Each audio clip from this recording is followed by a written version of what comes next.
if I take this branded money and I give it away in the video, that video will do well. And then I take the money from that video and I give away in the next video, and that video will do well. And kind of like create this cycle. That's when I was like, I want to use brands to allow me to help people. I was like, I think this would be like a really cool thing. And I was just like freaking out. I was like, I think I just cracked the code. I was offered $5 grand for a video. Well, this was when I was like 19, and it was so much money. It's like, Mom, look. And I was like, double it. And I'll walk outside and I'll give it to a homeless person. And they're like, no, you won't. And I was like, double it. And I like pacing around my neighborhood for 3 hours, convincing this guy like on the phone, just double the money. I promise the video will go viral and I'll give it to a homeless person. I was like, $10,000 just looks better in a title. It'll get more views. I promise your app will do better. And these other like 4 lunatics, 3 of us were college dropouts. One was a high school dropout. And one, I don't know, he just like quit his job. We were all super small YouTubers. And we basically talked every day for 1,000 days in a row and did nothing but just like hyper study, like what makes a good video, what makes a good thumbnail, what's good pacing, like how to go viral. 10, 20,000 subscribers when we met.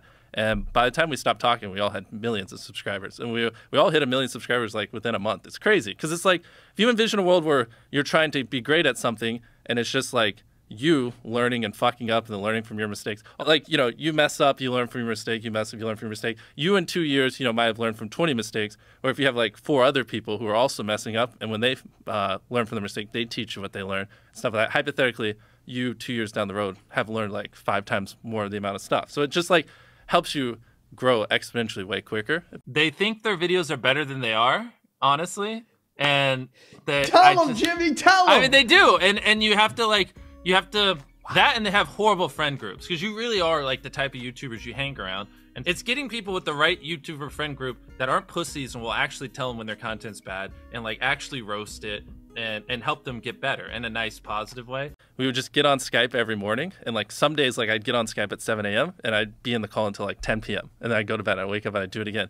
And, you know, we'd do things like just take 1,000 thumbnails and see if like there's a correlation to the brightness of the thumbnail to how many views it got. Or like, you know, like videos that get over 10 million views is like, how often do they cut the camera angles, or like things like that. Essentially, your title and thumbnail set expectations. And at the very beginning of the video, to minimize drop off, you want to assure them that those expectations are being met. If you click on a video where, you know, of his, where it's like, Tether is a scam, and then at the very beginning, he starts talking about literally anything else, then you are like, oh, this is bullshit. This isn't what I clicked on. But if at the very start of the video, you go, Tether is a scam, and I'm gonna teach you why, then it's like, okay, you match the expectations. So at the very beginning, match the expectations, and then you want to exceed them. So you want to assure people that what they clicked on is what they're getting, and then blow their mind and be like, but you're also getting even more. That's how you lower drop off, which a lot of people, sometimes it takes them like 20 seconds to really meet the expectations. And so you lose, like, that's where you're going to lose everyone. Everyone's videos start like this, and then it levels off. What you're saying is like,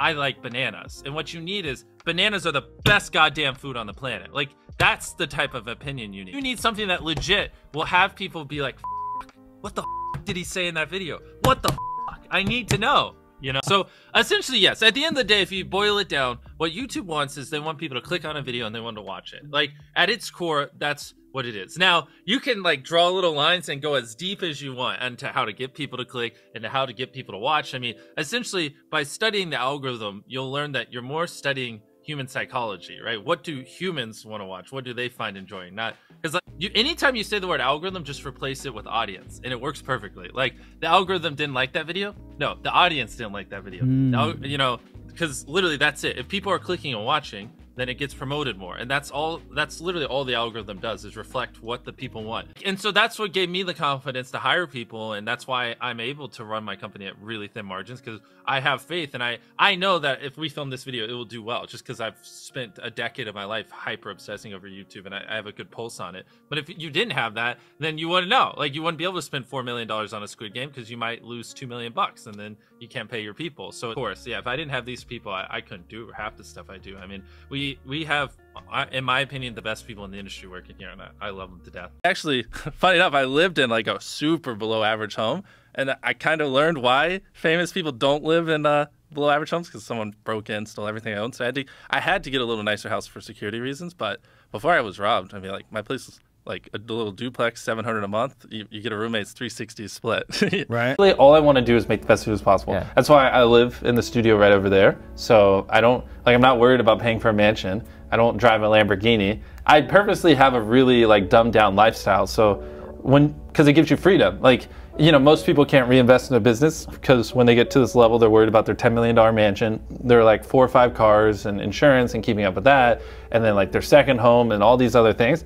I just cut it all out. I have no like personal debt or like things, you know, that I have to pay for. So I can just go all in on the business. So like for the last like 8 or 9 years, like every dollar I've made, I just spent it the next month on content. And I just did that every single month, and it just kept getting bigger and bigger, and here we are.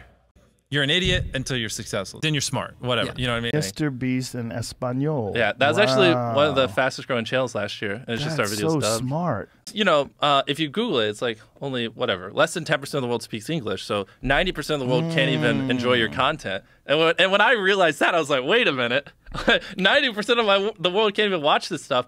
My dubs is the same guy who dubbed Spider-Man. We managed to convince him. So a lot of those comments are like, why does he sound like Spider-Man? Or is MrBeast Spider-Man?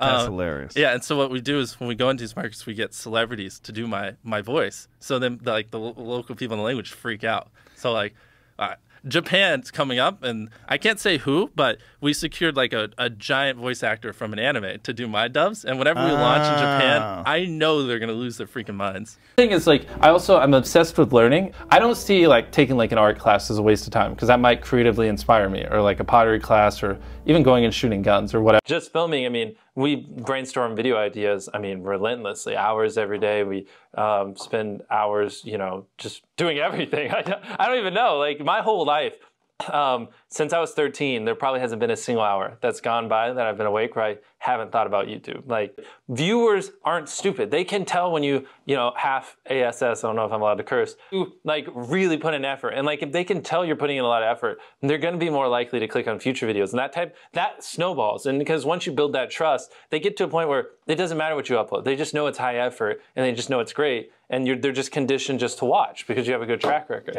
Find what you love, and then I would just hyper obsess. Make sure no one doing what you're doing is doing it better. Make sure the videos are as good as possible. Back then, which I think small YouTubers should do, is I would reply to every single comment. And so I think a few people caught on that I would always reply. And so some people would just be like, I wonder how long it'll take for him to reply. So that was a lot of my comments when I was smaller, but at least it kept him coming back. And your analytics, and most of you probably know this, audience retention. You can see where people click off.